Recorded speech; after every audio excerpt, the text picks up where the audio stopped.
What? It's too electronic. It's never too electronic. Okay, it's too electronic. Greetings once again, folks, from our humble little nano studios located in the penthouse way high atop the Twin Golden Eggs just off the Beltway, near the brackish waters of the estuary, affectionately known as Back River, which meanders its way to our beloved Chesapeake Bay in a land of pleasant living.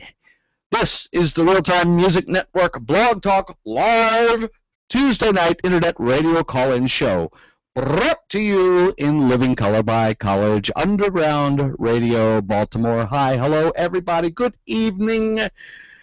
Welcome to episode 106 of the Real Time Music Network. That's right, right? That's right. 106? 106. Into the microphone, please. 106. We're going to go through this again.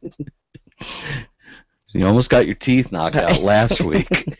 And went through a tube of lipstick. A whole tube of lipstick. Have to reapply it again. Anyhow, hi, Bev. Hi, Lee. How are you? I'm good. How are you? Oh, good. I missed you again last weekend. I know you're making a habit of this. I'm making a habit. I had the plans, and then you you did altered have them. the plans. Mm-hmm. I offed them. What did I you say? Offed them? No, you. What did I say? I don't know what I said. I don't know. I didn't say that. I don't use that word, so I know I didn't say that. You don't use offed? No. Okay. But I will tell you, offed me. I did. It was through no fault of my own. I know. Did you have a nice Memorial Day weekend? It was nice. I worked most of it. You did? I worked. I painted a deck for a friend of mine, Homer. You did? Oh, your buddy Homer? Yes. He needed his deck painted. And it got done beautifully. Wow, that's awesome. Did Mitchard help? Mitchard, no. Mitchard wasn't allowed. He wasn't? No, he's a yapper, and it's a really quiet neighborhood. Oh, that's right. So, dogs are not allowed in Homer's neighborhood. No, they're not. Mm-hmm. Cats are, but dogs aren't. Did you happen to...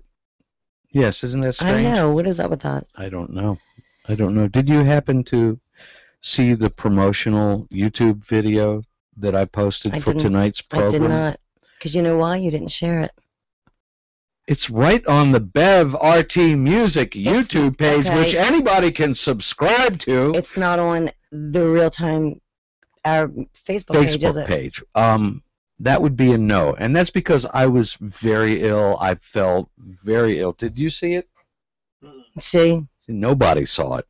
Well, you're going to have to go back and take a look at it. I was barely dressed. Nice. But it was... No, I was wearing a robe. And it was, Saturday morning or something? I don't know. But I was recovering. I had a severe accident last week. You did? I did. You don't even notice. You might be able to see you told me about that. Yeah, I almost cut my lip off shaving. I know, and the word you used was like needles in my ear to a barber. What did you say? Oh, you know when you pull a razor down? Yeah. Well, that's not what I did. I went sideways. Yeah. Ooh. You're not supposed to do that. What is the word you use? Severed? No. Severed your upper lip. Severed my upper lip. It was, and I kept saying, where exactly is it? Like, did it cut your lip or what? He was like, no, taint. The taint. Right, the taint, the spot between the nose and the lip itself. Right, it was a little taint. It taint the nose and it taint the lip. Anyway, yeah. I'm glad to see you're healing. I have healed. It was miraculous. I smeared some peanut butter and jelly e-cig there you go, on there. It's glycerin. It's glycerin. It has curative properties. And let's see what else. I went to Philadelphia. I was out of town to work on the Raven CD. On the Raven CD. I was which we are tardy on, but once again we will serve no pie until it's cooked. How's it coming along? It's coming along very, very, shall I say, very well. Good. Yeah, we made a lot of progress, but then it was just so exhausting. I was so exhausted that you missed. That I missed the show that you went to, and our guest tonight, Brian Camato, was also a part of as well. And my apologies to you, my apologies to Brian, because I really wanted to make the scene.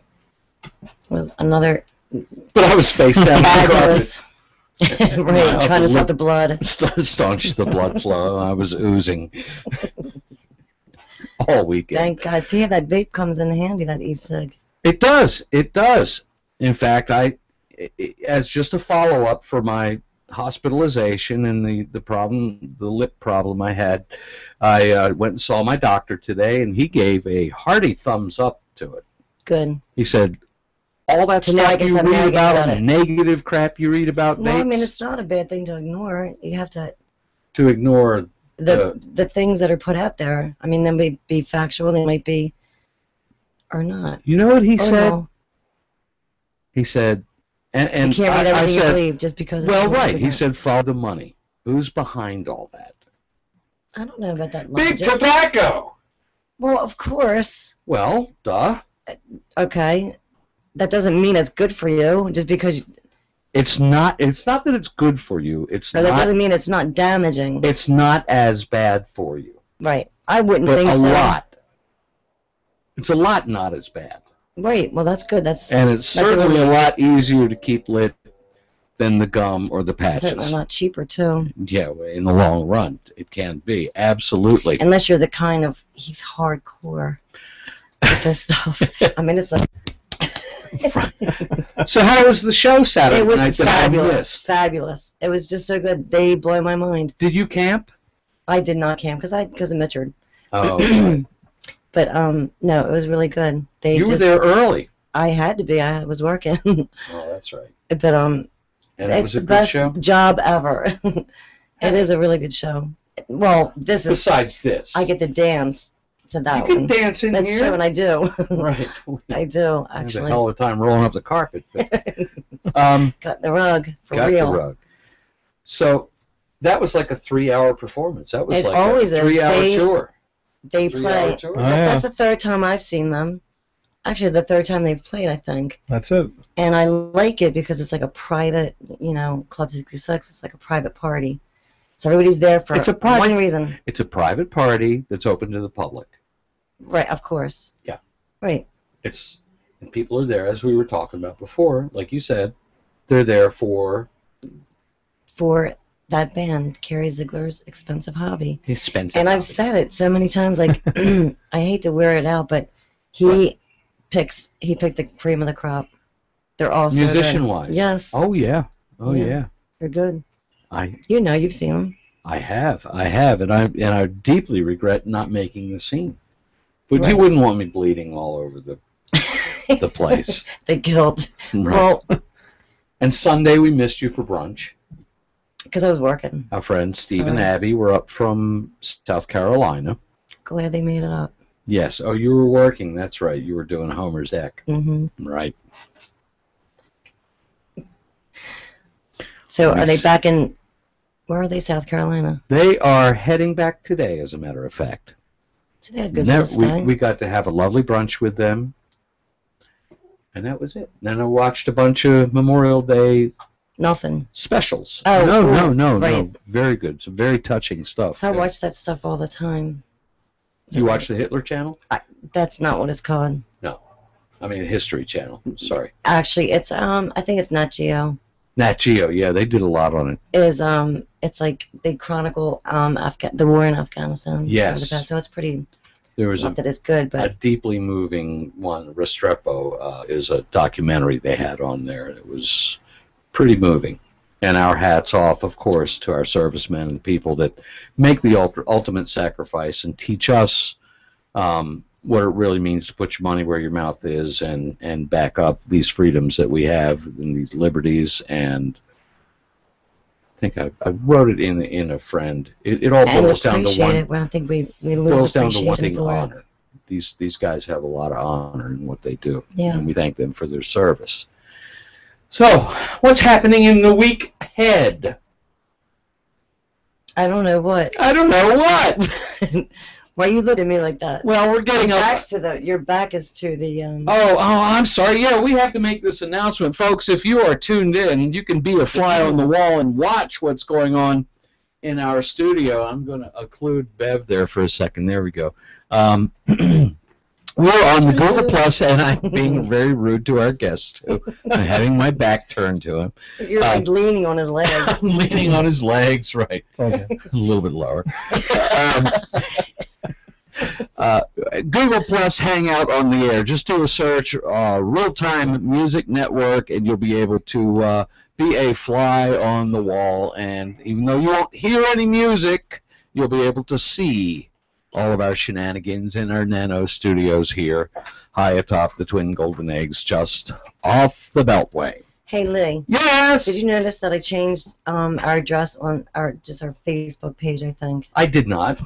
What's our Facebook address now? Twin. What is it? What? Atop the Golden Eggs. Where? The Twin Golden Eggs. That's how you get to it? You go Facebook.com atop the Twin Golden Eggs? Mm-hmm. Seriously? No. No. You know when you can put your address and your phone number and all that kind of stuff. Thought we had something there for a second. But yeah, so that I put our address there. Okay, so if someone did not know I could have put the zip code where to go with on Facebook. It might be USA. Now, how would they find us on Facebook? Real Time Music Network.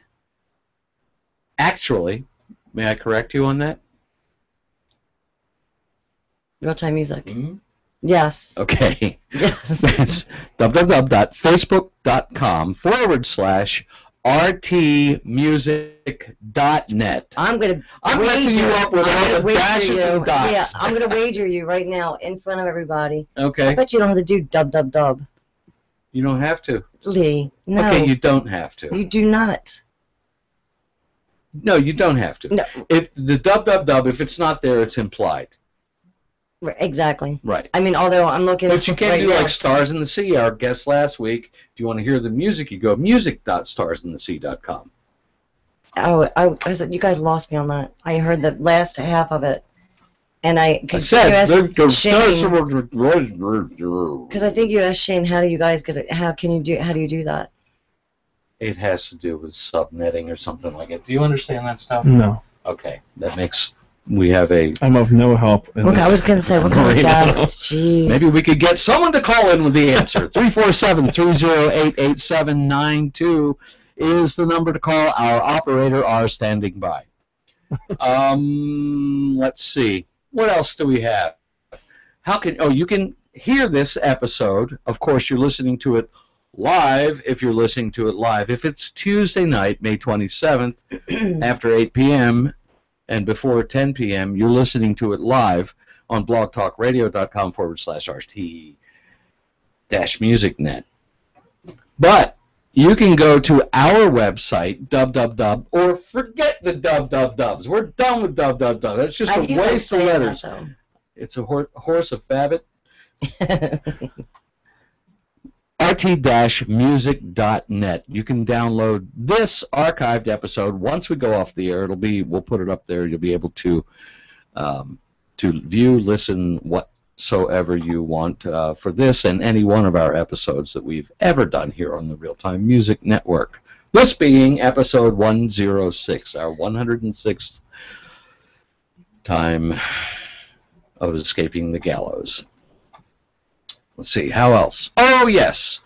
For the next month, you'll be able to tune in to this episode on demand on collegeundergroundradio.com, our proud sponsors, our mothership, the parent station. What else? Do we have is the chat room open on Blog Talk? Yes, it is. Okay. All right. So the chat room is open for those who are too shy to call in at 347-308-8792. Can pass. My vape has come apart. We'll be back right after this.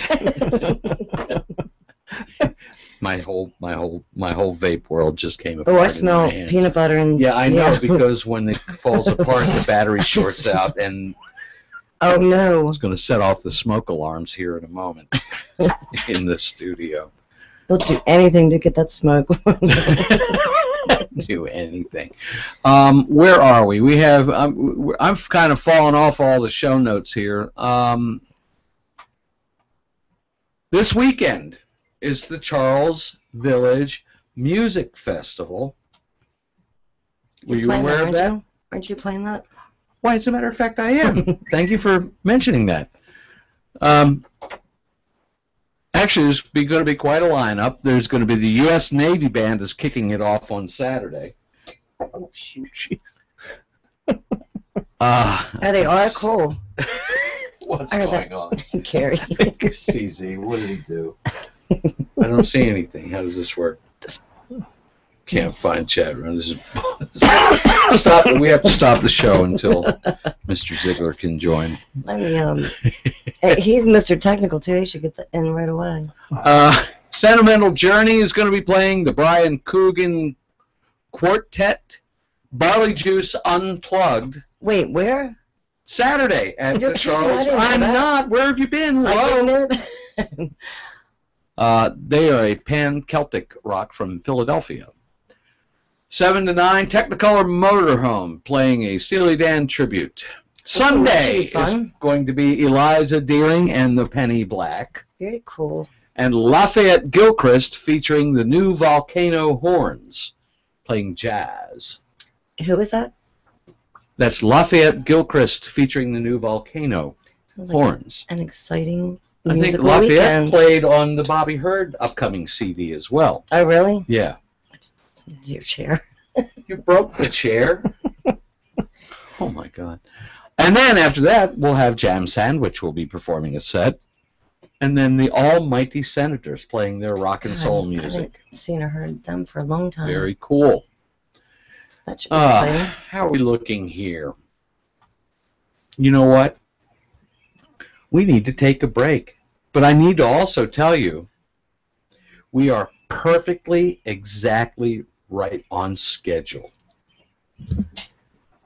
Bev is going to be up for Producer of the Year award for 2 years in a row. This crap keeps up. So anyhow, see, I need my vape fixed. Okay. We're going to go and we're going to run a little spot here and let you know about another cool thing that's coming up in September.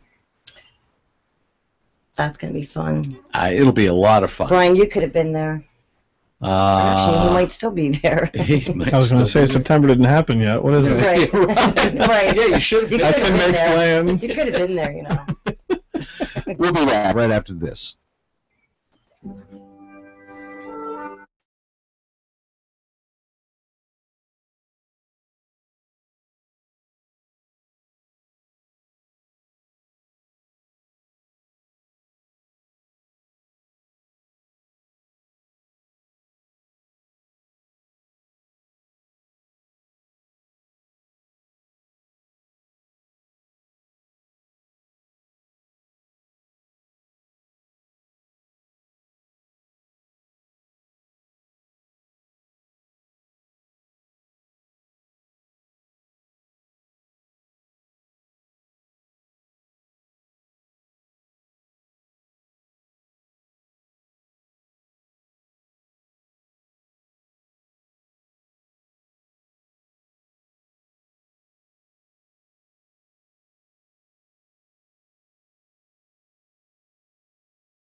and we're back. That really there's so many word pictures in there. Yes, there were. Yeah, but that's going to be an interesting event. That's coming up in The September. magical mushroom ride. Good old fashioned No doubt. barn dance. All righty. Well, we're moving right along here, and true to form, right straight square on schedule for the evening. Dang, we're good. We're moving on to Bev's Pick of the Week. A new feature here on the Real Time Music Network where Producer of the Year, contender for Producer of the Year 2 times running, Bev Bonadio on the radio, will now look into her crystal ball and bring out what tickles your fancy musically. So much does, it's not even funny. Well, but we know that. This particular evening. You're rather fond of music. Yeah, a little bit. What do But you this got? particular evening, what you got? I'm going to, for our little local homegrown pick of the week. Okay, you do 2 segments, right? I'm sorry, You're this doing Kerry 2 Ziegler guy. Who's Kerry one? He wants to try to get in the chat. He should call in. He can chat real time. All right. There you go. There you go. I just let him call in.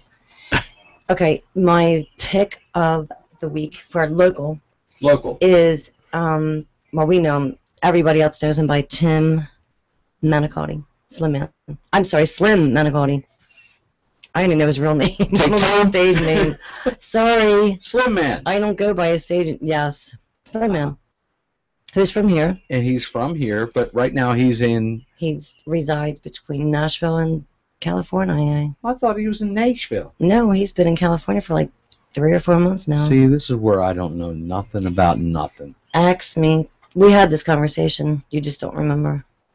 I must have been in a blackout. That's okay. In a blackout. I don't know. But you have a Slim Man song for us, This right? is off of his CD, 1,000 Miles Away. 1,000 miles away. It's just 1,000 miles away. Not 8,000 8,000. miles. It's 1,000 miles away. away. What's it about? The song? Yeah. Oh, it's about 4 minutes long now. About 4 minutes. Right. Okay. Spoken like a producer. It's a really good song. I think we've played this before when he was one of our guests. He was our guest, and it was so nice we got to play it twice. Yeah. Do you want to listen to it? More than anything. Okay, here we go. Slim Man, 1,000 Miles Away.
And that was Bev's Pick of the Week #1.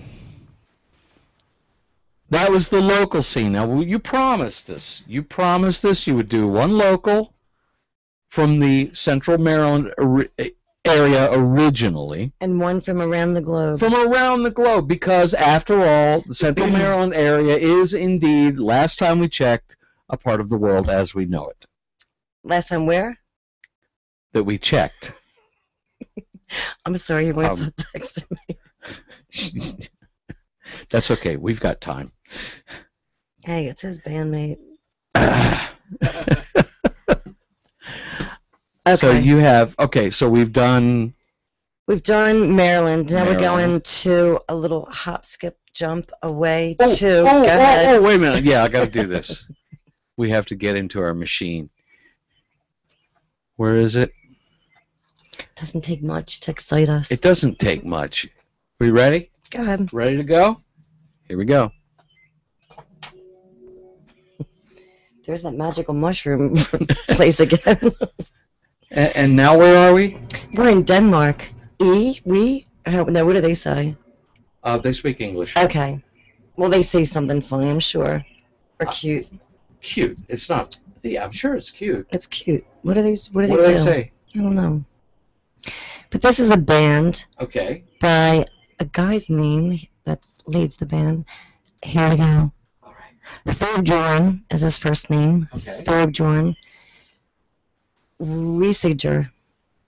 That's how you pronounce his name. Okay. Anyway, this is like a blues band, but not just a typical blues band. It's more of it's more funky.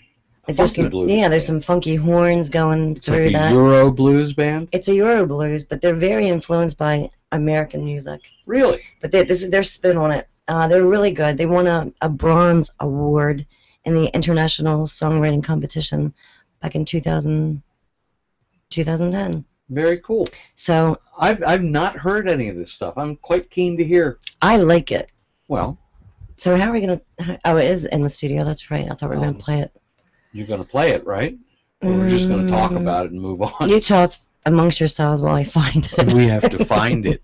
I have it. You put them in under the artist's name, right? Yes, because that's the name of the band.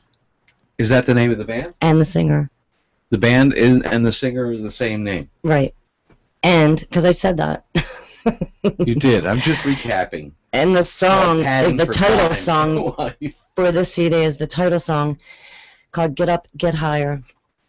Cool. Here we go.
sudden ending. So what did you think? I thought it was hot. We were just commenting. Well, I was just commenting that it's refreshing to hear this style of music is like happening. It is happening. You I know? like it. Told you it was funky. We have to go to Denmark to get funky. They actually tour a good bit. Really? More 90% outside of Denmark. What? Denmark's got like 4 places to play, right? Okay, right outside of Denmark. It's about the size of Connecticut, right? I've never been there. I don't know. I don't know either, and I desperately want to go. I think we should have a road trip. Yeah, I'm down with that. Get your passport. Bev, renew yours. Alrighty. So those are Bev's picks of the week, and this is how you're going to do it. You're going to do a local, regional, and then an international for some spicy flavor from elsewhere. See. Good choice, by the way. Good pick. Thank you very much. I had picked it. Karen, can you hear me now? God. Keeps speaking to the mic. Slower. Right. Now we're ready for the next segment of our show. Which is? Weird news. Oh, yeah. Formerly known as Try and Gross Bev Out, but it ain't going to happen. And you still haven't told me what I need to do to gross you out. That it is. That's up to you to see if you possible. can gross me out. Oh, Lord. I give up. But you don't even try. WeirdUniverse.net, we have to give props and thanks to them for supplying us with this information. A week, we just had the National Football League draft. I don't know if you're a sports fan. You're a big football fan? You knew that. You're a big football fan? You know about He's more obviously baseball. baseball? I used to have that number. Well, See, yeah. Number 8. cool. Who was it? For the draft, though, it's like you Actually, almost have to be a college I'm fan. lying. It wasn't number 8. It wasn't? That's Cal's number. This Cal's number, yeah. Right. No, I lied. What'd you have, I don't even know that. Face lie. 5 or 33 I had number 3. or 22. I I don't- 3. I had Huggy Bear. Cool. That's total Chinese to me because I'm Oh, football, you don't follow, but you follow football. football and soccer. All right. Well, a week before the National Football League held its 2014 draft day in May, a couple of weeks ago, a large contingent of junior and senior boys staged their own draft day at Corona Del Mar High School in Newport Beach, California, dividing up the available girls to ask to the upcoming prom.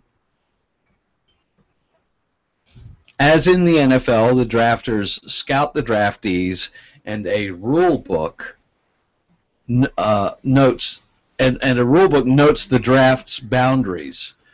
For example, this year sophomore girls are eligible, blah, blah, blah. The girls, of course, can decline the invitation, but the draft, as in the NFL, is designed to discourage a selected girl from being poached by competing boys. Hmm. You know what poaching means? Mm-hmm. Okay. You don't know what poaching means? Should I I don't know. poach and what? It's to take something you shouldn't take. Right. That somebody else was. Gotcha. Right. Obviously, many in the community expressed horror at the draft, with the principal denouncing it. He said, "I denounce this," and urging parents to rein in their sons. But one of the drafted girls wrote that the whole thing was just fun, and is not, was never, and will never, ever be used to objectify the girls. You got nothing. I'm Oh, sorry. that's right. You're not paying attention. Okay. How about this one then? Somebody's having technical problems, and I'm trying to get them through this. Oh, Girl Scout. I believe you. I trust you. All right. How about this one? Try this on Okay, go ahead. for size. Skylar King, 28 years old, Mhm. filed a lawsuit in Clayton, Missouri in April against dentist Mark Myers and his same-day dentures clinic. Uh-oh. for a 2009 session in which Myers somehow obtained King's consent to extract all 32 of his teeth and provide dentures Wait, promptly wait a after. minute. You heard Why me? would he need dentures if he had 32 teeth? Well, the dentist talked him into extracting them all. I mean, talk about selling ice to an Eskimo. Good Lord. And provide the debt promptly after obtaining $5,235 on King's Carry them. mother's credit card. Wait, say that. I'm sorry, repeat that because our friend has finally figured it out. Oh, Okay, good. Welcome back. King, who was seeking treatment for an abscessed tooth, said Dr. Myers warned that he was at risk of fatal blood poisoning unless all of his teeth were yanked. Dr. Myers insisted that King actually requested the procedure, even though x-rays revealed that at least 28 of the teeth were treatable. God. Poor guy. I mean, granted, I'm not a poster child for for Gleam or whatever, but I mean, if somebody, Dream. I would just have to say no. Right, yeah, no. No, I don't care if you got my mother's credit card or not. You know. And news of the weird. These are the people from WeirdUniverse.net that provide us with all of our wonderful material. They have previously noticed the extraordinary discomfort some women embrace just to be able to wear a certain pair of designer shoes. Can you relate to that? I can. Guilty as charged. However, the number and ingenuity of foot doctors serving. Have you heard about this? I'm sure I've heard it before, unless it's something new. Of serving such women has grown substantially in recent years. An April New York Times report that noted that Beverly Hills podiatrist Ali Sadri offers a perfect 10 procedure. Aesthetic toe shortening, Oh, a gosh. Model T, which is Well, wait a minute. toe Aesthetic, length. how would that, speaking of, I guess has the nicest feet. I've He never, really does. ever been told that. He ever. could model for But I like appreciate Macy's that. or, someplace. You got some good looking feet, dude. I mean, at the least Target. I feel like Costanza on Seinfeld when he realized his hands were model quality. Remember that? I could be a foot model. This could be a whole new thing. There you go. Yeah, me too. But I mean, to shorten your I toe, had no how idea. aesthetically pleasing is that? That's called the perfect 10 procedure. It's only a 12 to 14 week recovery. Can you imagine? You Has know he this? No, I'm just. I threw that out there because it's got to be the most No, painful no, thing no. in the entire world. Oh my God. Do you know what I mean? How vain and crazy must you be to do something Well, like they have the Converse toe lengthening, which is called the Model T. Gosh. They have one called the Foot Tuck, which is a foot padding for high heel pain. New York's Dr. Oliver Zong treats high heel foot when the foot conforms to the shape of a stiletto, that? Like a real serious arch, I guess. and hitchhiker's toe, which What is happened to good old hammer toe? an abnormally large big toe sticking out like a thumb. Some patients get to the point right away, Dr. Sadri said, by bringing in specific cherished shoes and asking which foot retrofitting procedure would do the job.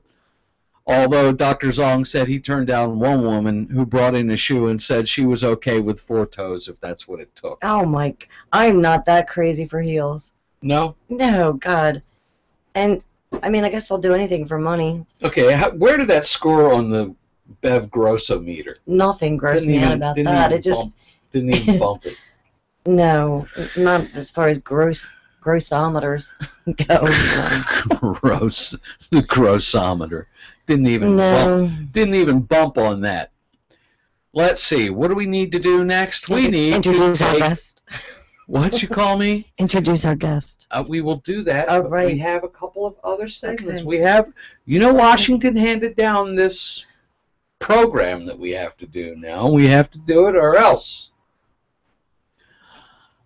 We'll be right back after whatever it is that we're going to do next. Wait a minute, where is it? This is going to be a message from our friends at MarylandParty.com. Gary.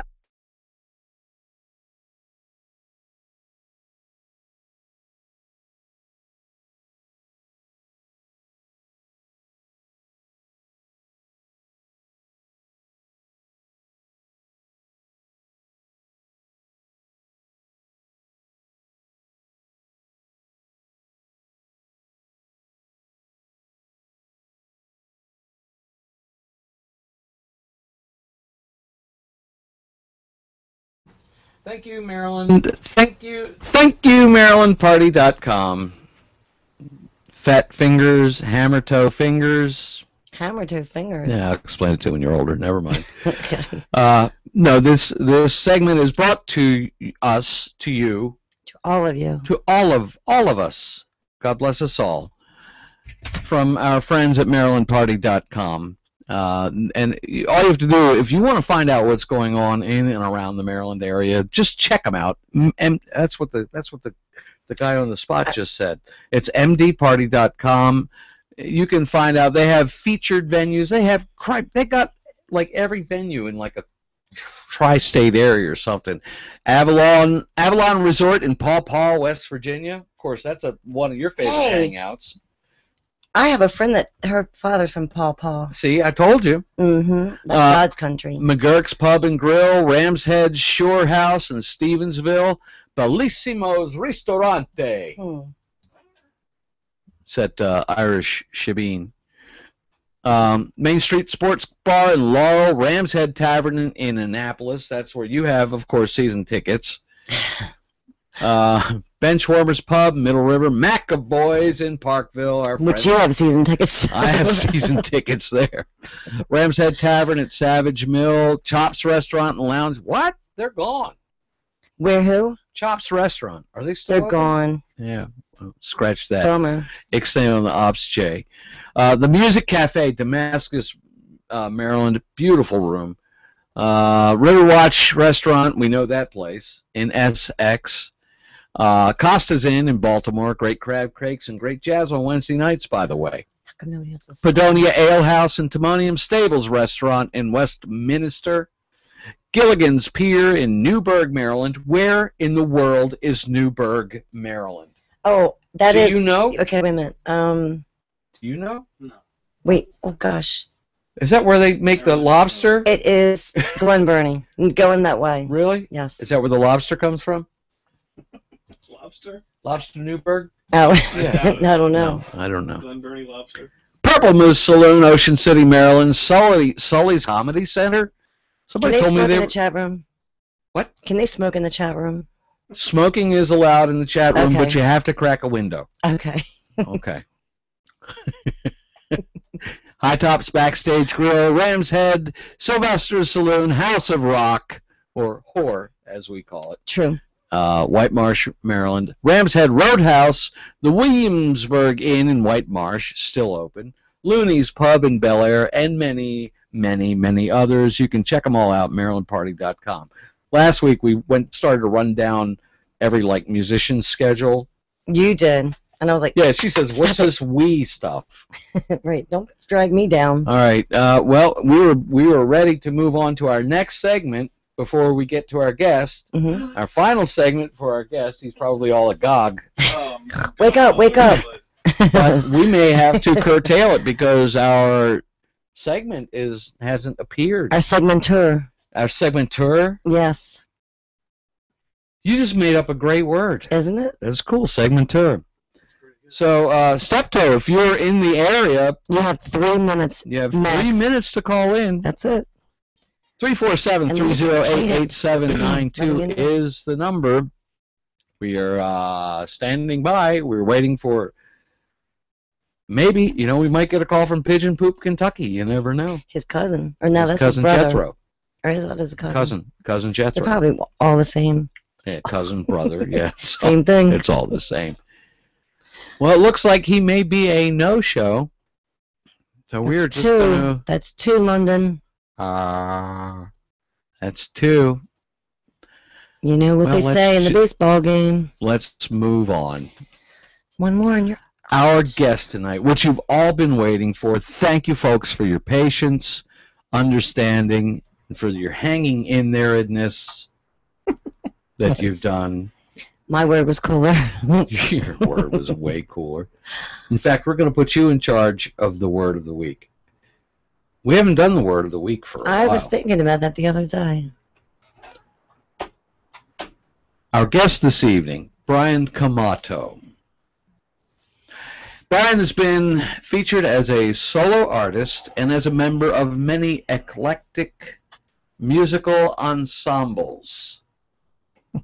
Earning a reputation of excellence and versatility as a keyboardist, vocalist, and guitarist, Brian studied composition and piano at Peabody. At the Peabody, not the Peabody. The Peabody. Yeah, Yeah. it is the Peabody, but not The Peabody restaurant, the Peabody Conservative, right? Preparatory, actually. I was a kid. Oh, okay. Yeah, I learned a lot You of good stand stuff there as a corrected. kid. Peabody Prep. As a young prodigy. And That kind of Towson, thing. and then Towson U. Yeah. Before moving to New York City, where he earned his MA at New York University. He also composes and produces Milk. You do? Wow. Cow position. Take two. Here we go. He also composes and produces music for film and television, including the soap opera All My Children. Not the one I watch, but now I'm going to have to take a little Now you listen. have to watch it. I don't want to watch, I'll just listen. And he won some Emmys for outstanding music direction and composition in 2002, Applause 2003, to you, Brian. and 2005. Currently, Brian is an educator, composer, performer, teaching recording technology and piano at the Community College of Baltimore County, Essex campus. They have a lovely studio and a great curriculum in there, too, by the way. His first self-produced CD, Faces and Masks, of which we will hear some tracks this evening, was released in 2010 to great reviews, and he's currently a member of Carrie Ziegler's Expensive Hobby. And we welcome you to the show. Thank you, Brian, for your patience. No I problem. know, we had to wake him up a little bit. Oh, yeah. We're back now. It's easier. It's easier because sometimes if we have a guest that calls in, Yeah. we can't get their attention. We can't get loud enough to do it this way. We could resort to the Bev's old trick of kicking across the table that she's fond of doing to me. That's why It's I put just a this printer cue, down you know? here so she can't kick me anymore. Yes. Anyway, you're in the safe zone. But All right. thank you for joining us. Pleasure, bud. We're very, very pleased to have you here. And again, my apologies for not making the show last Saturday night. I heard it was a blast.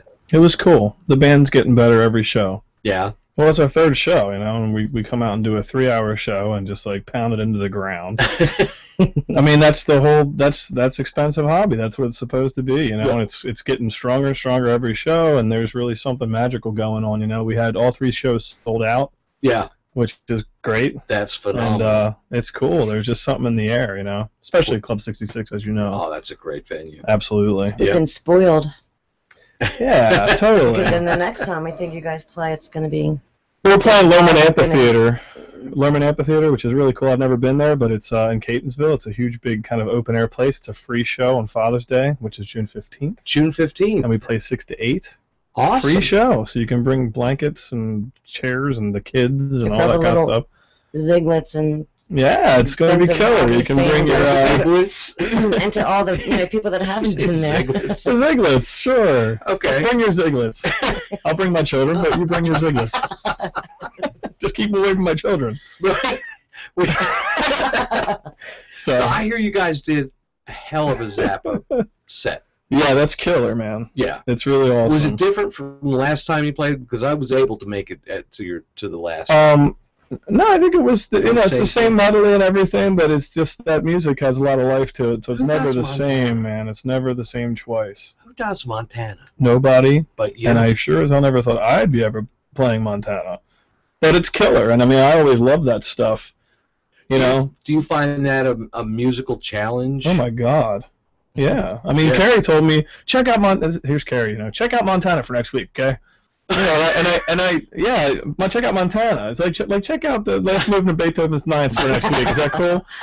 It kind of, and because I listened to it and I was sort of familiar with it, but I didn't know the whole tune. And then there's this whole crazy part in the middle. And I just remember I texted him and I said, we're not doing the whole thing, right? No, I know. A dumb question if you're an expensive hobby. The whole point is to do the whole thing. Mm-hmm. And so, yeah, it was a huge challenge, but it's like I have to take the same approach to something like that as I took in college playing the Beethoven or something. Do you know what I mean? Right, Where you right. slow it down. I actually looked online for music notation. It's not something you can learn off you the can CD. It find- goes by too fast. You can find that? Well, what's interesting is you can find stuff that's usually wrong. And that's what's very frustrating for a lot of people who are like looking for the internet to be the answer man, when it The comes internet's to always music and right. stuff, right? Because Yeah, right. anybody can post anything. Mm-hmm. And I kind of got like 3 or 4 transcriptions of it's basically this middle part where I'm playing marimba with one hand and I'm singing the line, you know what I mean? And Yeah. it's really fast, and there's quintuplets at the end, which I've never played in a rock band ever. Quintuplets, so 5 notes in the time of one note, and it's really pretty off the wall. But you got to take like the 4 versions you can find and weed through and find, okay, well this is right here, but it's wrong there. This is okay here, but then it goes off the rails Kind there. of like and you music put it editing, together. right? Big time editing, yeah. Yeah. Oh yeah, and a lot of cutting and pasting with the glue stick and And then the Xeroxing. rest Seriously, of the band has we to put a lot of work into it. Yeah. learn it. So are they obviously learning off the same one that you pick or edit? Well, no, because we're kind of like it's something that big. It was really like my part. Andrew Shriver already knew it. Right. Andy is the man at knowing these incredibly complex parts, and he's been doing it forever. And that was kind of like my mountain to climb. But it seems like all the songs we do, sometimes it really leans heavily on the drums. Sometimes it really leans heavily on the horns. You know what I mean? Mm-hmm. And what's cool about the band is there's 8 of us, and we're all very committed to it. I mean, we all get along. We all have a great time. We rib the hell out of each other, but in a positive, competitive, make it better way. Right. And, everybody does their homework. And if they And don't, you can hear it. you kind of like, we look at each other like, oh, no, what do I do? And we're all invested in it. It's really, really cool. That's very cool. So- And to have that lineup of that caliber of musicians all the way across the board. Oh, for sure. Everybody. Yeah. Yeah. And Carrie took a long time putting it together, and I was really 2 honored to years. be. Yeah. Yeah, I'm really honored to be a part of it, frankly. So we've got the Lerman on the 15th, and then we're doing 8x10 in July. Oh, really? July 19th, which should be really fun because it's a big stage and a big room and all that stuff. And they've got this Meyer sound system. It's going to rock. It's going to be really cool. 8x10's a big room?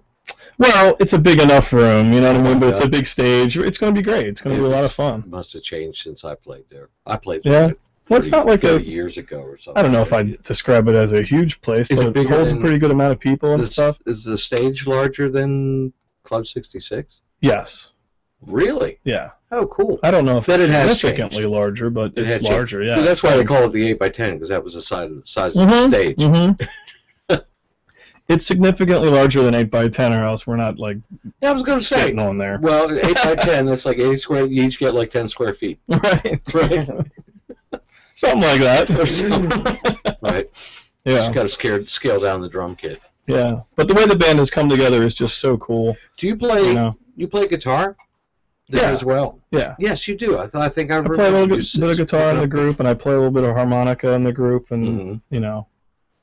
Carrie said, whatever you play, we're going to use it eventually. So, and I dig that. I mean, that's kind of my thing is, jumping from thing to thing and being versatile. So it's a good fit. Speaking of versatile, Excuse me. yeah, that's all right. Yes, you we have some tracks from your record. Mm. I'd love to play some from Mhm. your CD, Faces and Masks, which we have the tradition here is we let the artists kind of take us through the excursion and present the songs in the order, the way, whatever they feel best Sure. represents the the presentation of the music. So what would be your selection. Oh, and we also have to let Bev pick one of the tunes at one point. Oh, okay. If you don't already get to it. Right. Right. It's sort of like asking me to pick between my children, you know. Which child would you like to bring I up would that say give a kiss to? Lee and I, when you gave us your material, we love these songs. Like every song is so good. Cool. I mean, they're a little bit different, you know. Like the very first thanks. song reminds me of played some. almost that whole record with you on a live Yeah. date one time. And Was that killer? That was a fabulous. We played Hunfest. Yeah, it was fun. It was One about year. 105 degrees. Yeah. And we And had we John talked Tracy about the playing whole record, drums. didn't we? We did. Yeah. It Sweat was Fest. like one like bang bang rehearsal where we just churned it all out, and it was a great time. It was really fun. And this was with your band?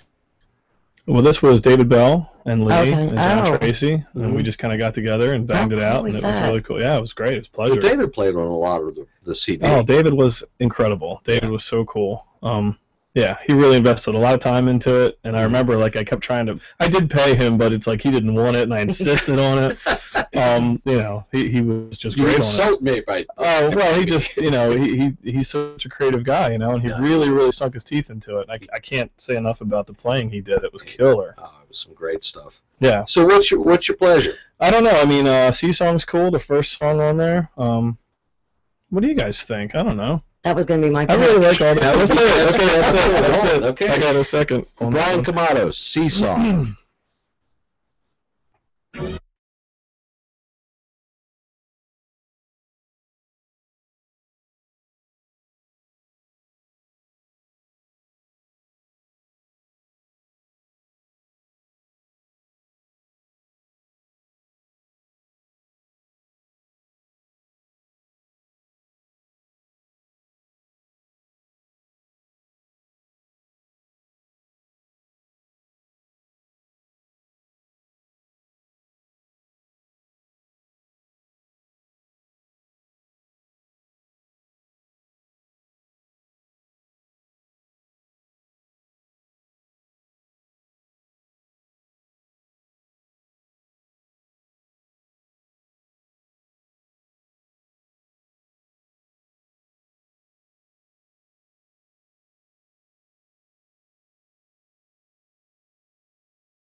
Okay, we're done. Okay, stop playing now. Sea Song. Cool. Brian Camaro. Did I just do something? I don't think so. Did something just go? No. No? We're good. I Did think it? we're good. I don't know. I heard something, but I don't Yeah. think it was vital. Maybe it Oh, was okay. them. Other them. Yeah. Oh, excuse me. Such a good Pardon. song. Thank you. I appreciate it. Yeah, it's very nice stuff. We were talking about the instrumentation on that. Yeah. David Bell. Did we talked about that, right? Right. Well, on the break we did. Oh, but not. Yeah, David Yeah. Bell. Well, we talked about it. Yeah, David did. Bell played a lot of guitar on the Yeah. whole record, and And the yeah, whole he was great. the He whole was great. process of recording. Mm-hmm. Now you're no stranger to recording, obviously. Yeah. You produced that whole CD Yeah. in your laboratory. Well, I teach at CCBC. I run a recording program there that's Right. just like an amazing job. What can I say? And so I've got access to that stuff, and then I recorded some drums in another studio. I recorded a lot of stuff at my house in my studio, in my home studio. Like all the piano tracks were recorded in my home studio Mm-hmm. on my 6-foot Yamaha, and I could record at 3 in the morning and all that kind of stuff, and I could kind of get into character. I think one of the hardest things about producing your own stuff is being objective. Like there's a song on the record called No Angels, Oh, which is sort of, yeah. well, it's sort of like the whole vibe of the song No Angels is a guy who's just kind of screwed up everything, and the whole catch line is like there'll be no angels after me, because he's just kind of feeling bad for himself. I was thinking of somebody sitting in a bar late at night just drinking themselves silly, all by themselves. It was that kind of a vibe. And so, when you're in at home, to be honest with you, I had a couple of scotches. And Oh, just getting the character, right? Getting character, absolutely. Well, because it was like you have to, like I said, it's just so hard to be objective, and you're trying to get into character. And I feel like on my record there are 10 totally different songs that required 10 totally different sounds vocally and stuff. And I'm not the most trained singer in the world, but I've been singing a long, long time. And that was just an example of a tune that I really tried to get into character. Mhm. And when you get back to the objectivity thing, I probably did 5 or 6 takes of the vocal, Right. and then I would go back and listen. And then some days I'd wake up the next day and be like, it's not quite, and chuck them. I chucked a lot of stuff. This is crap. Well, Do it again. we were just talking about making the Ravens record Oh, and I how know. much you guys would spend a whole day on one guitar Or part. one guitar, So- one bass part. When you're doing that by yourself, it's Yeah. and I tell my students all the time, it's like, listen, remember, the Beatles had the most amazing engineers behind the glass. They had Yeah. George friggin' Martin, like No coaching them slouch. and bringing their stuff and arranging the stuff. And then they were the songwriters and the performers, but it was a team. It wasn't just now it's a guy sitting in front of a computer and they're Right. wondering why they can't do Abbey Road. And it was you and yourself. You know? How long did it take Well, I you? did, but really it was not, it's not an easy thing. I'm sure. How long So- did it take you? Probably about a year, I guess, off and on. And I sort of did it when I could because I had 2 small children. And Mhm. like I said, I'd go in my studio in the middle of the night Right. and work and just kind of do it when I could do it. And I chucked a lot of stuff. I just wanted to make it right, Is So, that how you? I mean, for the length that, believe me, I know how long it takes to make a yeah, record. It takes some time. It really Mhm. does. yeah. And how did you retain that objectivity? Well, I think that the trick is to be objective, but not be so, overly critical that you don't get anything done. I feel like a lot of people have that sort of that trap that they fall into. Do you know what I mean? Where they just can't ever lift the paintbrush from the canvas or whatever you want to call it. You know what I Right. mean? At some point, you just kind of have to be like, yeah, that's got the right feel. I mean, it might be not a perfect take or a perfect track or whatever, but man, most of the records I like are not perfect. They've Yeah. got warts on them, and a lot of times the warts are what you really love about it. Sure. And the thing is, I took a year to record it. Like I said, in spurts, on and off. But recording is such that you got to kind of take what you can get sometimes. I think what I'm talking about specifically is Nick Bertling came in and recorded 5 tracks of drums in one night.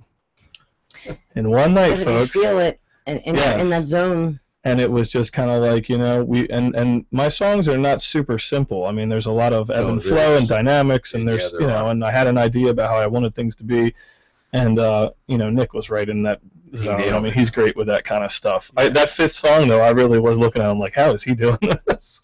Because me and David Bell were there together, and we put him through the ringer, and he was great. And we recorded the tracks to to I think it was like half-inch tape, and that tape kind of gives the drums. Oh, really? Yeah, isn't that cool? Okay. It gives the drums a analog certain, saturation. yes, thing that going. nice little compression thing that Makes happens. sound It's really lovely. good. Yeah. Can I interrupt? Of For a course. moment, just because we have a guest in the chat room Cool. that wants to know. I can't stop laughing. Was Carrie Ziegler invited to work on this album of yours? There was somebody, this anonymous Some chatter wants to anonymous know. chatter. Yes. I did not know Carrie Ziegler at the time, and I would have jumped at the chance to have Carrie Ziegler on my record. However, Are you going to play the on his bass- record now? Oh yeah, are you kidding me? He was We're how much buddies now. he says you sound expensive. It's a little pricey, but it's worth it. It's an expensive hobby. Right. I got to make up for it somewhere with this expensive hobby I have now. I got to be expensive worker, right? Expensive get it. recording artist. Pay the best, the best. Well, yeah, Well, all the bass on that. If that pretty shoe fits. The bass, listen, I feel like, sort of a schmuck here because I've got Carrie Ziegler on the line and I've got Lee Townsend sitting across from me. The bass tracks are all from a sampler called Trillion. Because, Putting us out. yeah, well, the thing That is, sounds great, though. they're killer, right? They fit the Well, music. it's They 40 fit. gigabytes of samples. I mean, we're talking really, really high-tech stuff. Holy And in my Yes. mind's eye, you played all of it, so I don't want to hear it. Well, no, to me, I played it on a keyboard. I mean, there's nothing fake about it. Right. Do you know what I mean? Like, I Yeah, played the of bass course. lines with my left hand on the keys. And I just love I have so much input on the harmony. I mean, Mhm. it's like the whole sort of Brian Wilson McCartney kind of, you don't always have to have the root in the bass, folks, and it makes it much more interesting. Throw a And little trying to have melodic stuff in there. lines on the Right, bottom, exactly. and there was a part of me that didn't want to totally give up control of that, and so I did love having nice patches that I could play keyboards and do that. So you're saying your formal education's really kind of helped you throughout the. Oh my lord, yes. There's no doubt about it, but at the same time, it's like Seasong. I think you can't lose that. That's what I love about Jimi Hendrix so much. Not to totally take a total. It's okay. It's the simplicity of that childlike kind of. Seasong is E major, A minor, Mhm. back and forth. And I think like the guy with the master's degree in me says, well, geez, major 1 and minor 4. But I have to be like, I have to just dig it and get into it and buy it, and then something bigger happens. Right. You know what I mean? That's where the thing is. Just because you can doesn't mean you have to. For sure. Yeah. Yeah. And you know that dividing line. You know where the paving stops and where the dirt road begins. Totally true. Yeah. Can we hear another track? Sure. You want to, since we were talking about No Angels? Yeah, let's do it. Throw that up. Absolutely. Sounds good. Here we go. No Angels.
Every time I hear that, I mean, man. it's Every time.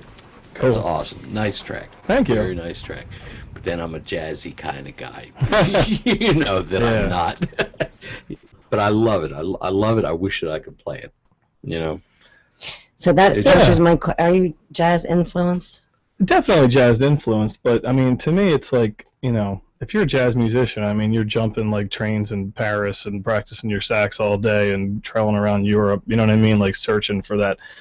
I guess what I'm saying is I don't take that lightly at all. I mean, I have a good jazz background, but to be a jazz musician, you're committed to that. You know what I mean? Mm-hmm. And you're in that great tradition. Whereas, you know, I mean, I love jazz. I don't exactly have a passion for it, I don't think, but I learned a lot from it. You know what I mean? Like, I learned a lot from learning jazz voicings and stuff. Obviously, in No Angels, there's a lot of Right. stuff that's fairly sophisticated chord-wise. And the whole approach to soloing and stuff, too, like the kind of blue, the Miles Davis phrasing and how to say something with a line. I mean, that's really what I've taken away from it, you know? Mm-hmm. Yeah. It's a good takeaway. It's a great takeaway. Oh my God! I mean, Dwayne Allman said the kind of blue was like his reset button, which I read that somewhere and I thought like that's so cool, because it just the improv, you know, the sparseness of saying something with a musical line, it gets right back to that, you know. Beats the pants off of a flurry of indistinguishable crap. I agree. Yeah. Yeah, I totally agree. Tell me about this Emmy thing.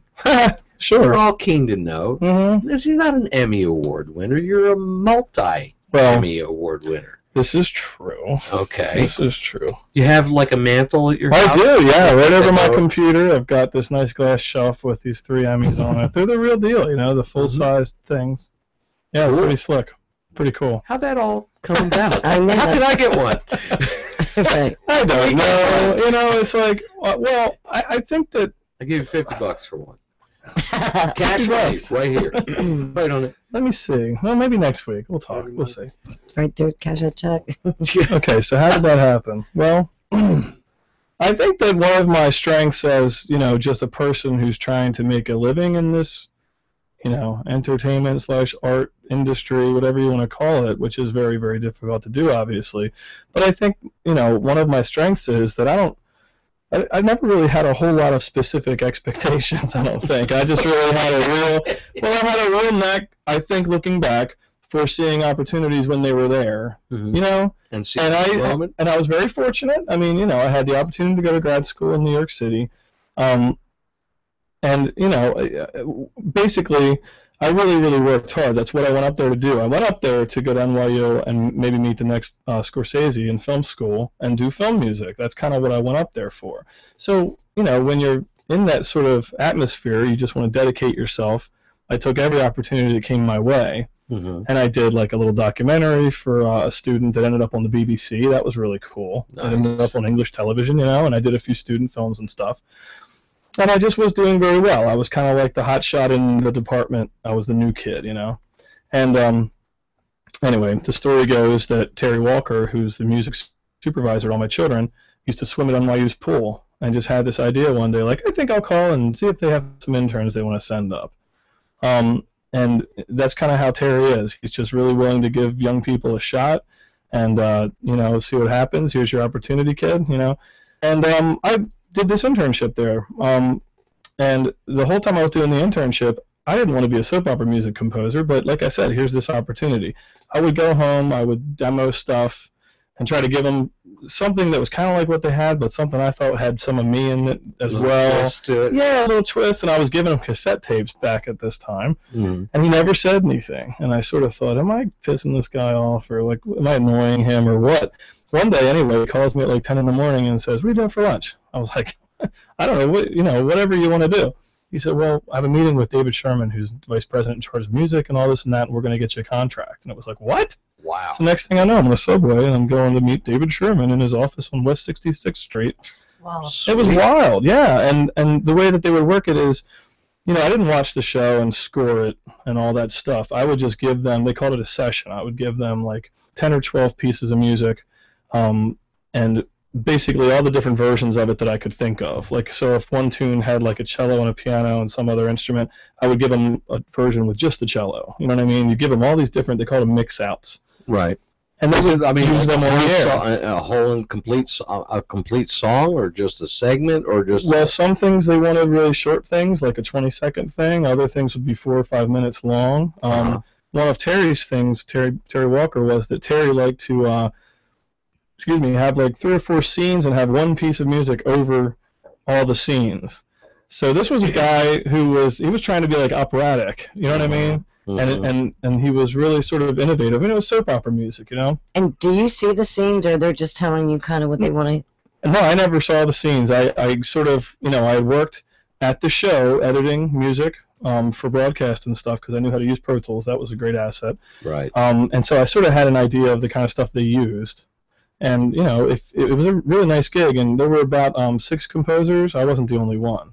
And they would use our stuff over and over again if you gave them a good cue. A cue is just a piece of music that they use on television.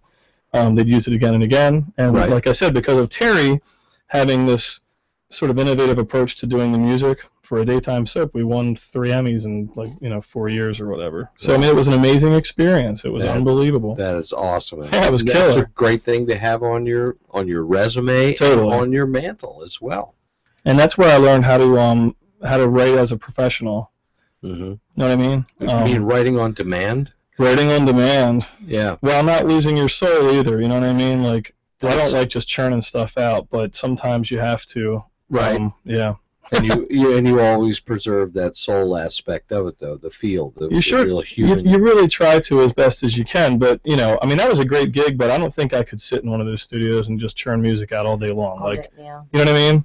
Very, very few writers. I mean, people I that think it we would have. kill the artist and you. Yeah. Well, right. It could have a tendency to do that. So many artists that we've had on the show, Mm-hmm. songwriters, do completely the opposite. Like, they have to wait for the moment. They can't just sit down with a staff of paper or sit down at a keyboard or a guitar and purpose to write a song. A lot can. Sure. But by and large, many of them have to wait for an inspiration to strike. They have to do Sure. And it's just always, it's never ceased to amaze me, and how you have that faculty where you can call it up, where you have it at your disposal.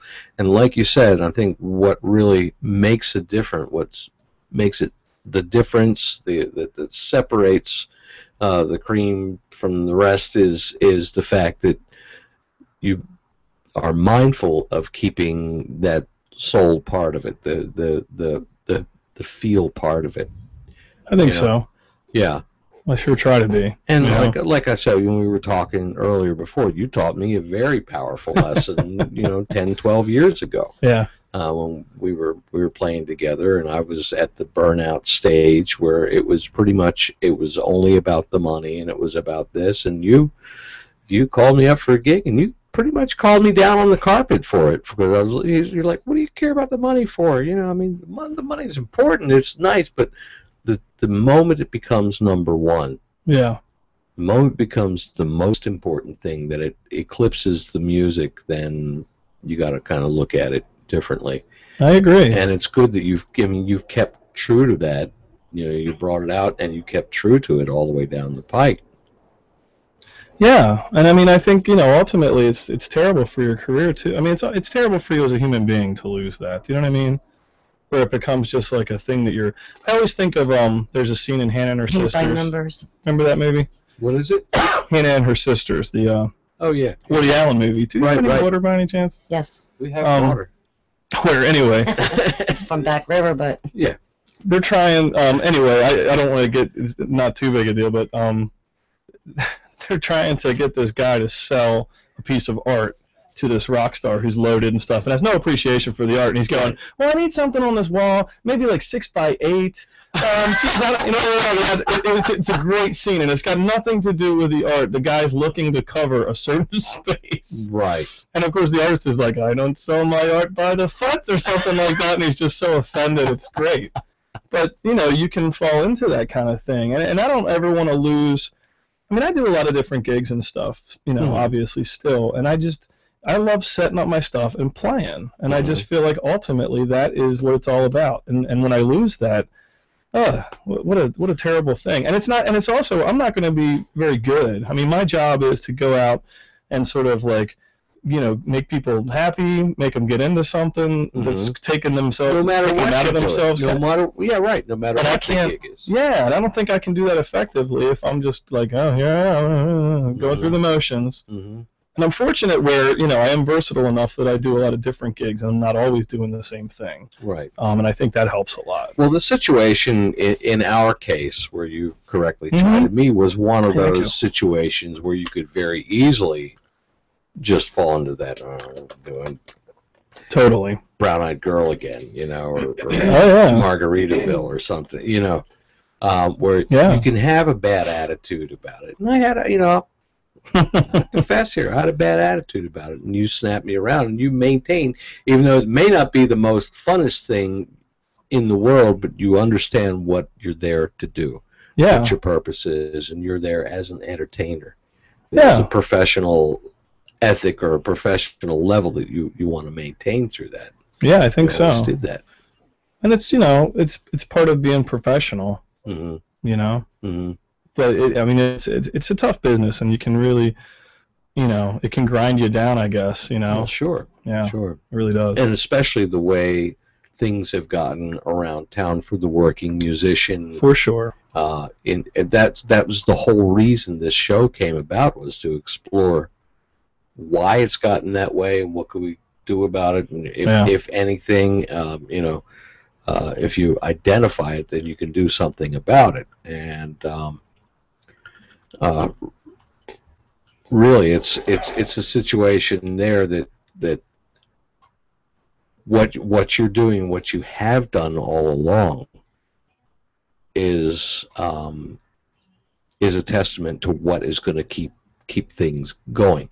You have to, the one takeaway that we've gotten from the show that is probably the most striking, the most common denominator among everybody that has survived in this industry is diversification. Mm-hmm. Now, you diversify, a lot of times you can dilute what you're doing, but I think you hit the nail on the head. And what you've been able to capture and hold on to over the years is maintaining that professional ethic. Yeah. Of doing look at, perfectly well, we're either in the music business or in the alcohol business. Right. Pretty much. Yeah. Pretty much. Oh, and you have to rise to the occasion in each case. Absolutely. But I think, obviously there's a lot of luck in it too. Like if all of a sudden the winds changed and everything was like country music all the time, I wouldn't be a part of that. And it's not because I don't like country music or whatever. It's just that I couldn't do it. I couldn't convincingly get up there. You know what I'm saying? Like the reason why I feel like, and I'm an introverted person. It's kind of odd for me still, because I do a lot of solo gigs. It's weird for me to walk into a room full of people, set up my stuff, and start making noise. I've been doing it for years. So to think about it, it's like, this is just kind of wild. And I feel like the only reason why I can do it is because I feel as if I can do justice to a James Taylor or a Billy Joel or Coldplay even, or John Mayer. I like to be all over the map. You know what I mean? But I don't play anything that's so far out of my sphere that I feel like foolish, or because I feel like they'd pick up on that, and they'd like, the worst things they could do is laugh at you. You know what I mean? It would be unnatural, yes. So that's another key thing. So I'm fortunate in that respect. Oh yes, I think that's staying true. I think that's so important, And a lot of musicians that, come from a classical background or a jazz background, they sort of say, well, geez, I got to go play gigs, I got to make some money, and it's kind of like they've already kind of lost the battle, I think, because you know what I mean? Like if you're doing a Tom Petty tune and you're sort of thinking, oh, geez, here's this 3-chord song, isn't this kind of stupid? You know what I mean? Like, you're not going to sell that tune. That's not what's cool about Tom Petty. Or enjoy playing it. Right, exactly. Exactly, and how terrible is that? And you can pick up on it. We've all seen musicians that are sitting there playing that look like they'd rather be anywhere else. I've done it. I've done it too. I've been there. Sure. Oh, yeah, we've all done it. You gave me a good wake-up call there. He attributes that to a lot, actually. Now, see, that you said that to me before, and that blows my mind, because at the time it was just so, like, that's I knew who the You're like, were. shut the hell up and play. I love it. You get your damn money. Well, I remember doing gigs with you and, like, John Tracy, and I'm looking around like, wow, I'm sitting there with Lou Townsend and John Tracy playing this little gig. Like, this is unbelievable. No, it was great. I was very fortunate. I played with really high caliber musicians, and I learned a lot, frankly, from playing with people that were older than me. I really, really, really did. I was lucky because I remember you guys talking about how, man, this is like back in the day. There were gigs for everybody and all that kind of stuff. Well, it's interesting, see, because it's come full circle. Now I'm the older guy, and the scene has declined much further. You know what I'm saying? And it's kind of I almost feel like I remember the good old days, even though I know I was on the tail end of, whatever the good old days were. But when bands could go out and play a lot and all that kind of stuff. Right. Interesting. It is. It is. How about another tune? Sure. I feel it's time for another song. Lee, let's give you a pick this time. No. You can't ask me to pick. All right. What do we got, Lee? I'd like 5. I like 5. I love 5. Do you want to set that up? Sure. Before you take that sip of water. Well, okay, 5. Take a sip. No, I'm good. I was in New York, and I was playing with this 4-piece band. We had some really cool gigs in the Village and stuff, and it was really a good experience. And I was trying to write stuff, and we were writing together. This song came out before my morning coffee was done. My 1 cup of coffee, like seriously, I didn't have the lyrics done. But I had the feel, the chord progression, the fact that there's a pre-chorus once before the chorus, and then it never happens again. Yeah, it was crazy. And I remember walking into rehearsal like a few days later and being like, listen to this. And I played this demo for them. That happens so seldom, as a writer, that something comes out like that. And I didn't have the lyrics finished, and it's like I didn't even care. I just knew that it was working and the lyrics would find their own place. You know what I mean? And that's kind of the deal there. The other thing that's really neat about this tune is I trade off solos with David Bell, which actually means a lot to me because, me and him, he was a great mentor of mine. He really, really, really was. And I just thought that was really killer that we had a chance to record that. Cool. Yeah, it was cool. We ready? I'm sorry. What's the matter? I'm in the chat room. I'm solitaire. I'm playing with the chat people. Playing with the chat people. What are they saying? Is it true that you're going to be working on Coco? I can't even say it. Copacabana. No. I think you've got a Copacabana. Is that Carrie Ziegler? Yes, and I just wanted to see the way. I would just like to say that for Carrie Ziegler's benefit, we will be playing the Lurman Amphitheater on June 15th, because he's going to kill me if I don't say this at least twice. And we're at 8x10 on July the 19th. Carrie Ziegler's Expensive Hobby. I see the expression on your face when you answered that question. Yeah, I knew exactly who it was from, too. Copacabana. Tell him if we do Copacabana, I'm sitting that one out. He'll do Brown Eye Girl for you then, Carrie. In the key of A Demented. Yes. Here goes 5. Sweet.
And we're back. That was a double shot.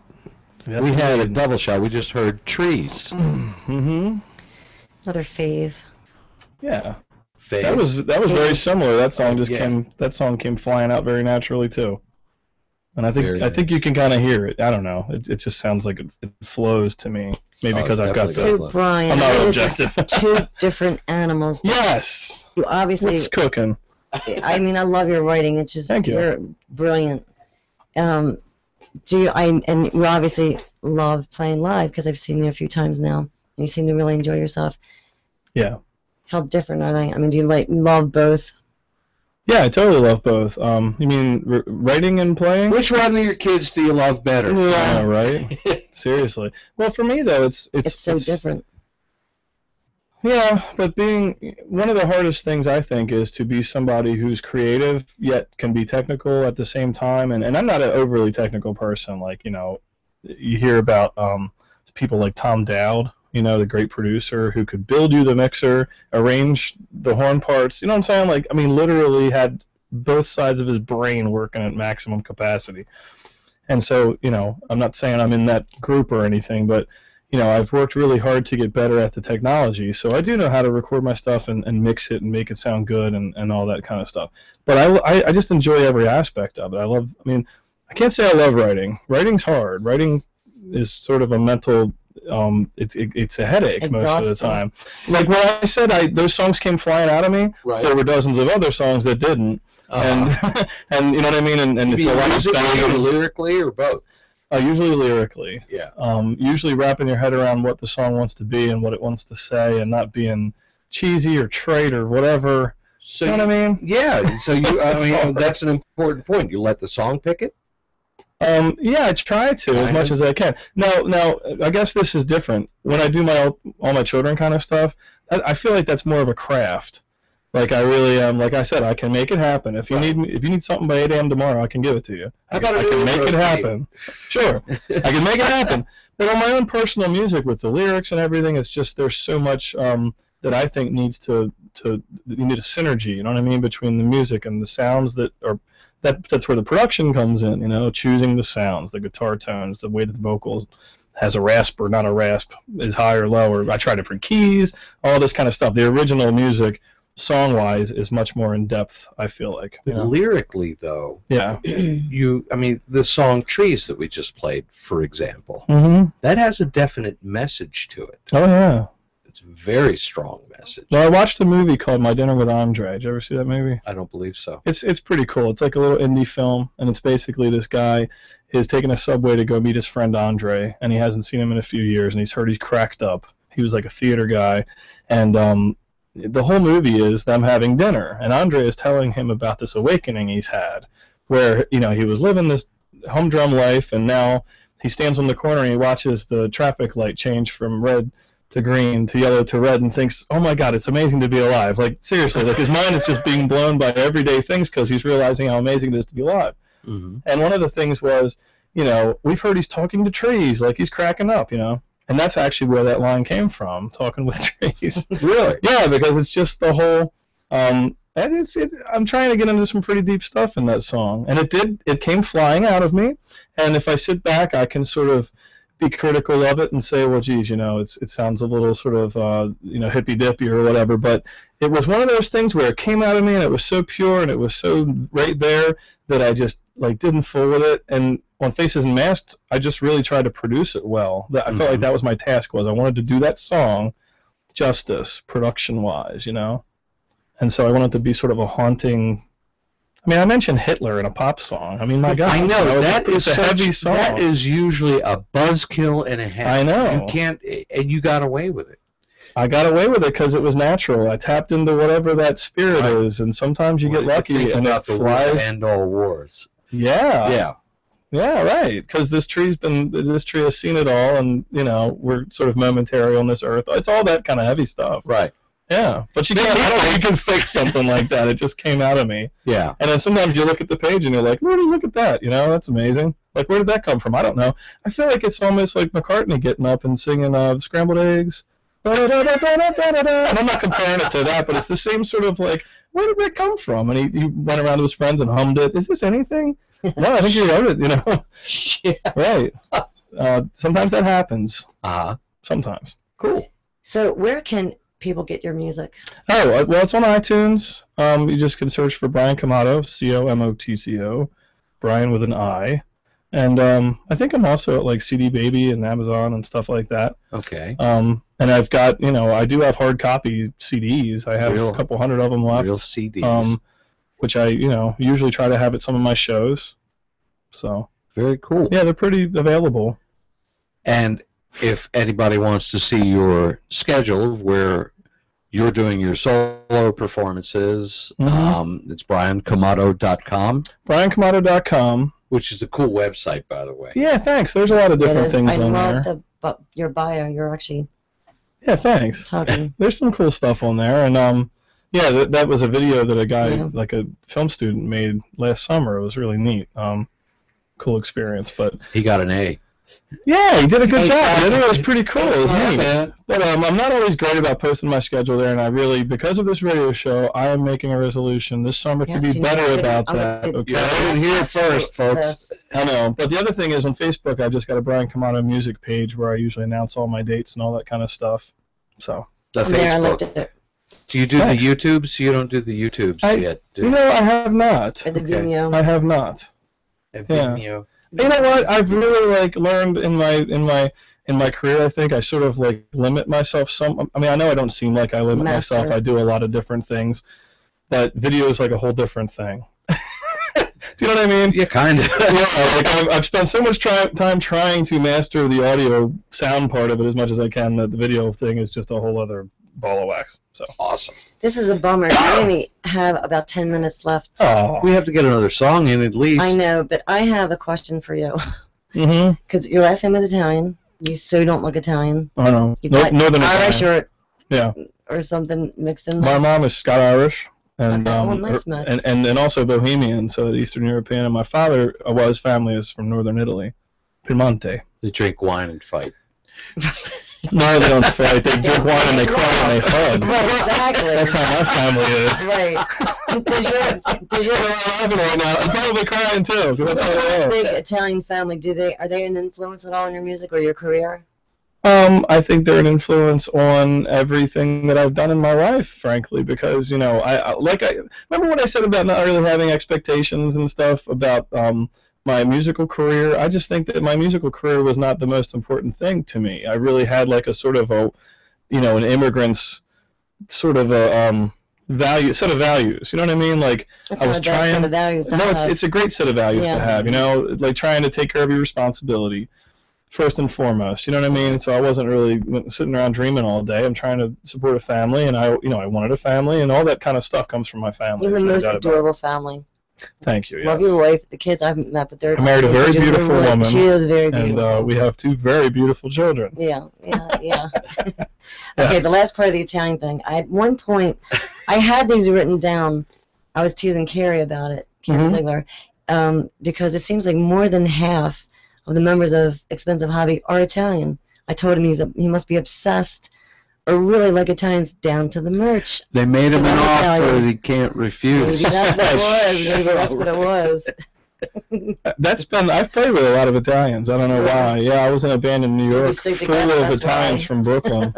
Oh, how cool was that? Oh, it was unbelievable. It prepared me for Carrie Ziegler's band, actually. if I could hang with those guys and the grief they used to So how much fun do you have with this band, Expensive Hobby? Well, we have fun, but it's like a serious work kind of fun. Yeah, like I said, I mean, we're talking about like 4.5-hour rehearsals every Tuesday.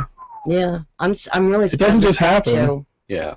I'm sorry? I'm really surprised we have you for tonight. Yeah, well, I know you do rehearsal on Tuesdays. We usually take a couple Tuesdays off after a gig. Right. We're gonna have another member next Tuesday, which David Rem. I'm surprised. I love Dave. And what's cool is, Carrie has really done a good job of getting together, people with obviously the musical chops to do it and all that, but we just get along really well. I mean, and what's cool is we're just scratching the surface. I mean, I'm just getting to know these guys. The more I get to know them, the more I like them. It really does. I can't Seriously. I can't wait to hear. It's really just a lot of creativity going on, man. Some EH original tunes. I know, right? The possibilities are sort of scary cool. To Carrie.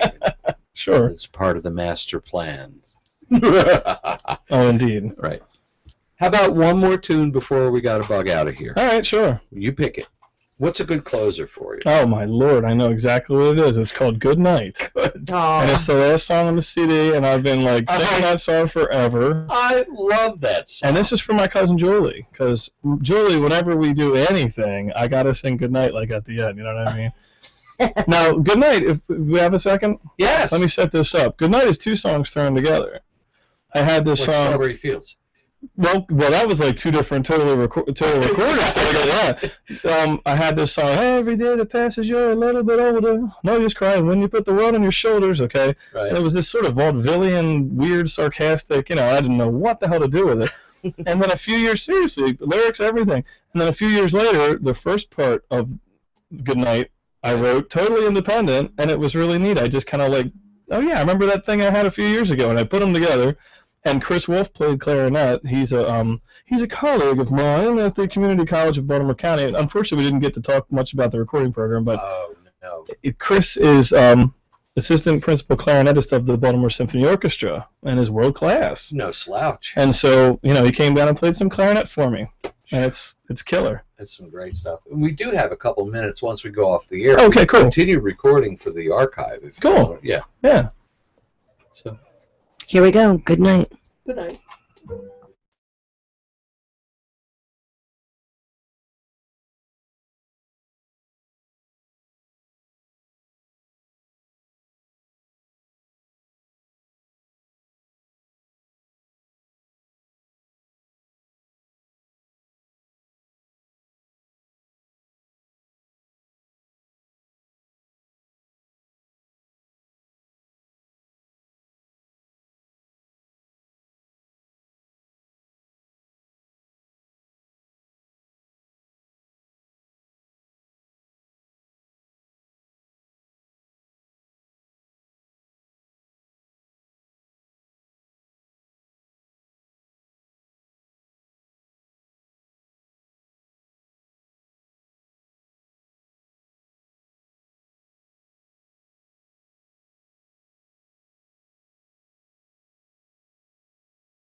Brian Camato is our guest here on the Real Time Music Network. Brian, we're so grateful that you came in and shared your music, shared the stories, shared a lot of your philosophies and your professionalism and all that stuff, and we're grateful to have you. My pleasure, man. Thanks for having me.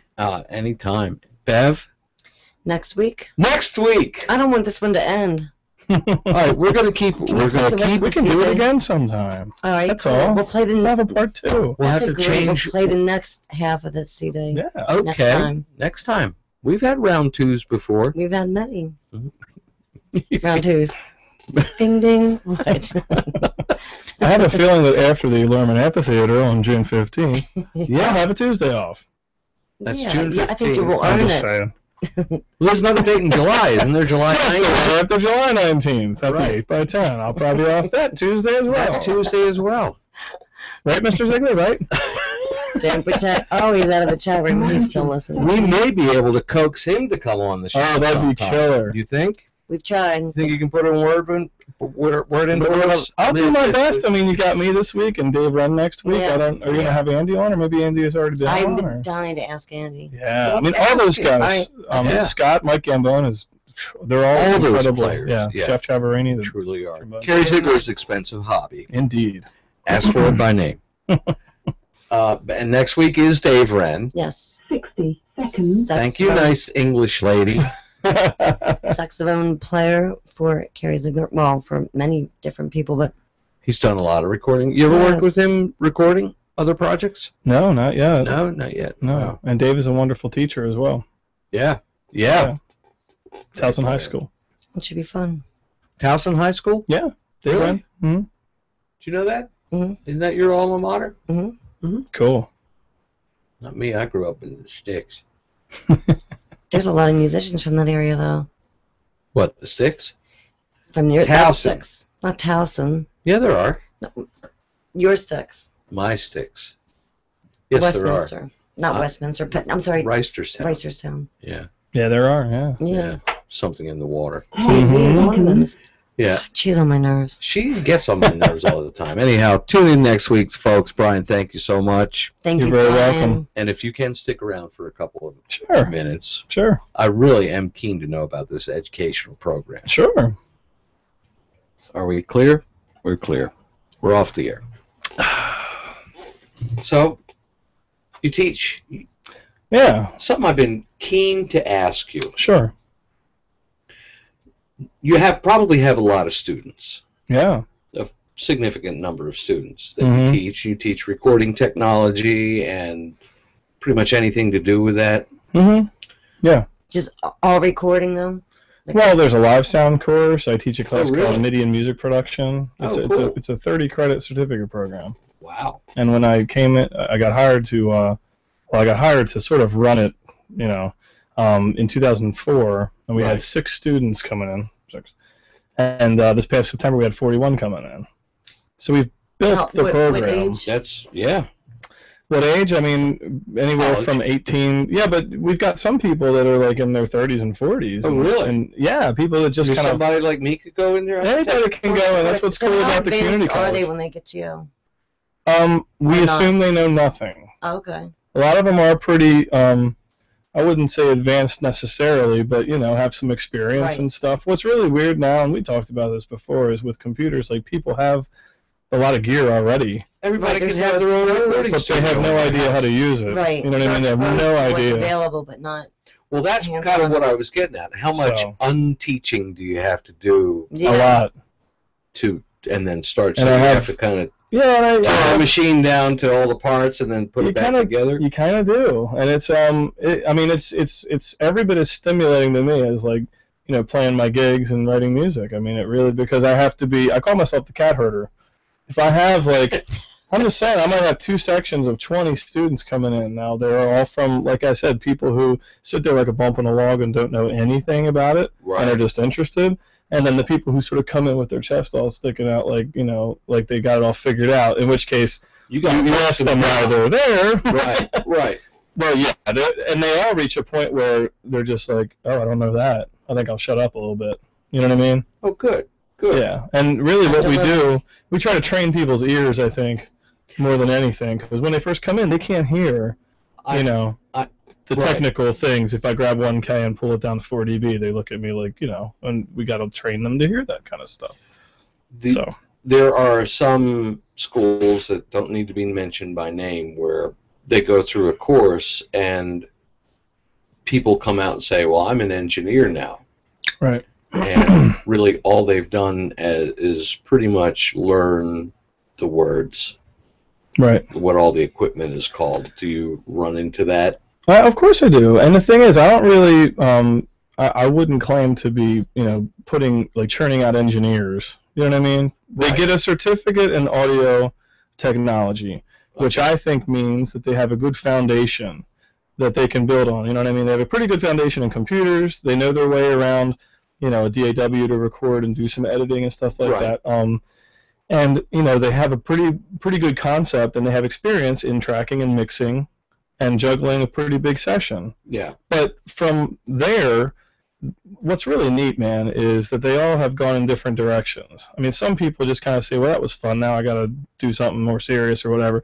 But one of them, Tom Miller, started a mobile recording company, and he's doing great. And he's found this niche recording big bands. That's what I was getting at. It's like, what?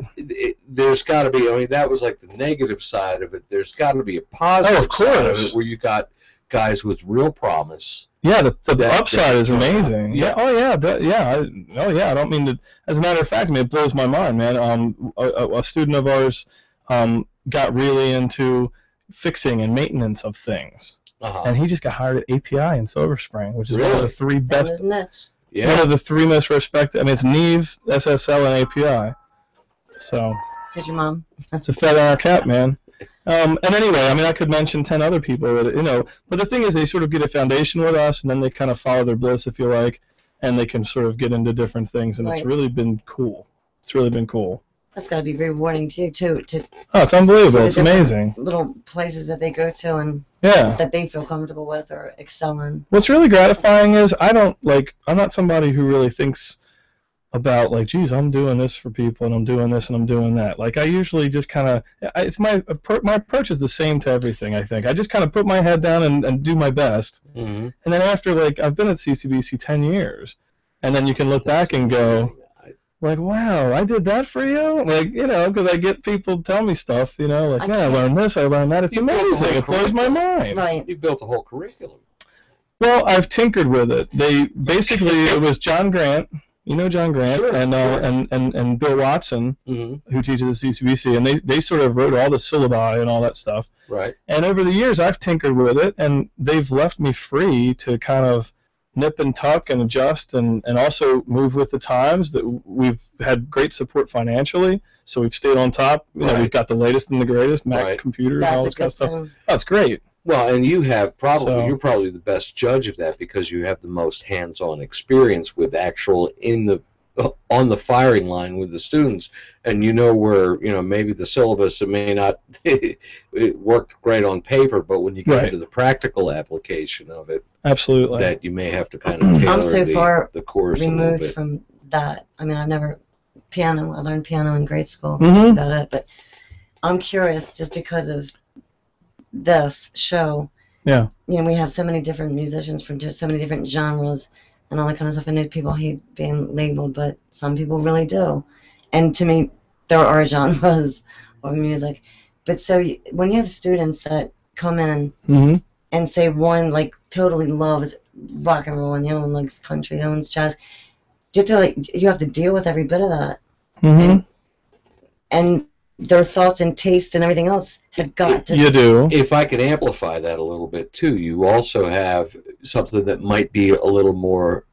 suited for them. Or technology-centric, like hip-hop music or something like that, or dubstep, or things like that, where it's heavily dependent on looping and things like that. Right. You have to tailor the curriculum... Well... individually. To a certain degree, but I like I said, we're trying to give them a foundation. So, in other words, I can use this microphone here to record a vocal for a hip-hop track, or I could use it to record a classical cello. Right. And where I'm going to place it is different. You know what I'm saying? For the classical versus the hip-hop. And I think that's what I really try to focus on is if you can learn how a microphone hears things, then you can learn a good mic technique, and you can get the sound you want. Do you know what I mean? Right. And you have to learn about the different genres. You're not going to record that classical cello the same way you record an electric guitar, for example, because you're going for a different sound. You know what I mean? And so, I do. and that to me, I'm much more I feel much better and I sleep a lot better at night. Really giving people sort of general powerful tools that they can use so that nobody, no matter who comes through their door, they can like do a good job for that person. You see what I'm saying? Right. Yeah, because if you can't wrap your head around genres and what they're supposed to sound like, you're not going to have a future in audio. There's a million right ways of doing it. Oh yeah, there's also a lot of wrong ways. But if you don't know what a classical piano recording should sound like, you're going to screw it up from the get-go. Right. Right. And so that's my thing, you know. And like I said, this student of mine who found this niche recording big bands, I mean, you know, he had no. I think he might have like sort of dug big band music or whatever, but they sort of found him and he knocked it out of the park, and it's become a niche thing for him. And that's all about like making it in this business. Yeah. Well, he's it's word of mouth. He's done a great job, and what he did was he did his homework. He learned how big bands are recorded, and he had the chops. There's a lot of mouths, so words spread a lot quicker. Right, it's kind of a niche-y thing, right? But that's how you build a career. And it's only two. Is what I'm trying to say. Right? You just get two really expensive microphones. Yeah, and then it's all I'm trying to remember exactly what it was. Yeah, it's something real simple like that, and it's all in the placement, and it's in the space, obviously. But the point is, you know, that he got the skills in our program, and then he was able to apply them to this specific thing. And I think that's killer. It's very cool. I feel good about being a part of that. Brian, yes, sir. I'm so grateful that you came in. I know. It was great catching up with you. Yeah, likewise, man. And I know you brought a guitar tonight. I'm sorry we didn't whip it out. I just brought it just to bring it. No, next it's good. Time.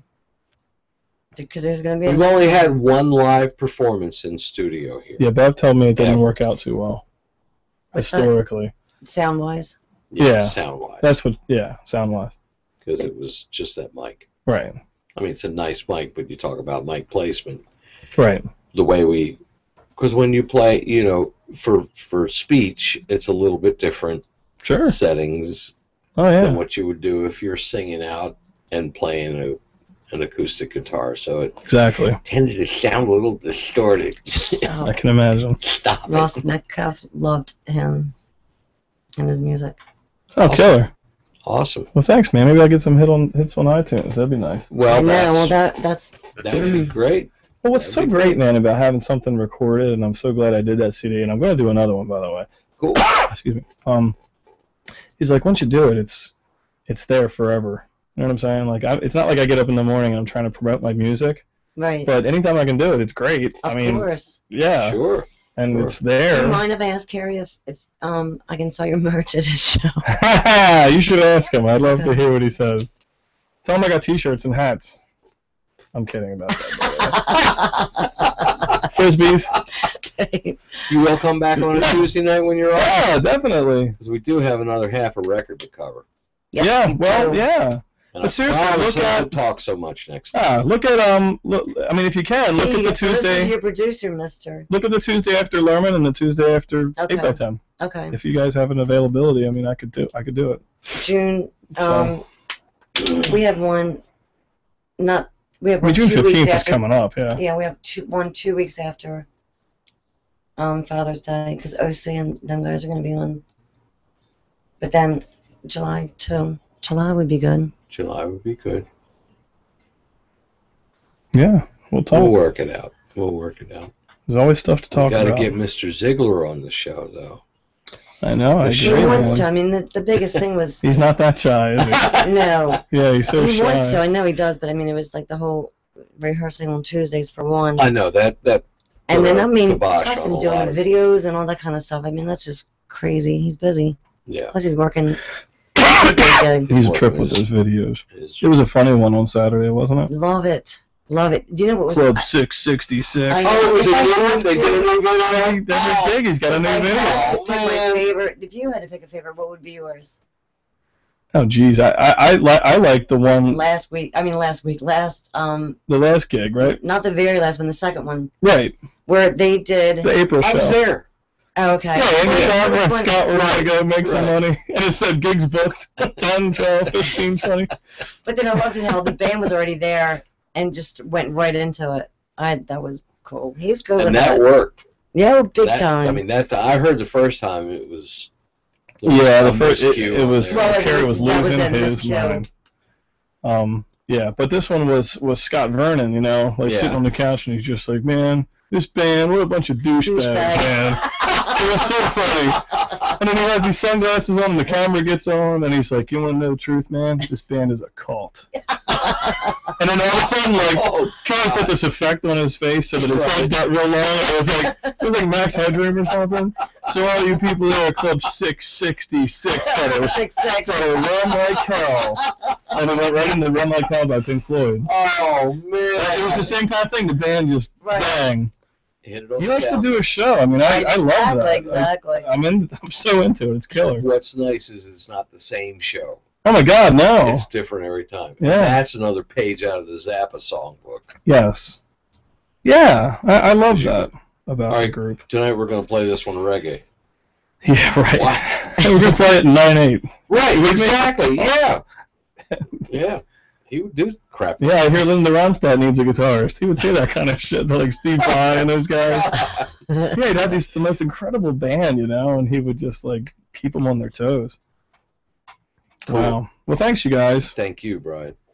Thank you. It's been a pleasure. Yeah, man. June Tune in next week. Yeah, and we'll see you June Lerman's gonna be 15th at killer. Lerman's. Lerman Amphitheater. Amphitheater. It's in Catonsville. Catonsville, 6 Maryland. to 8.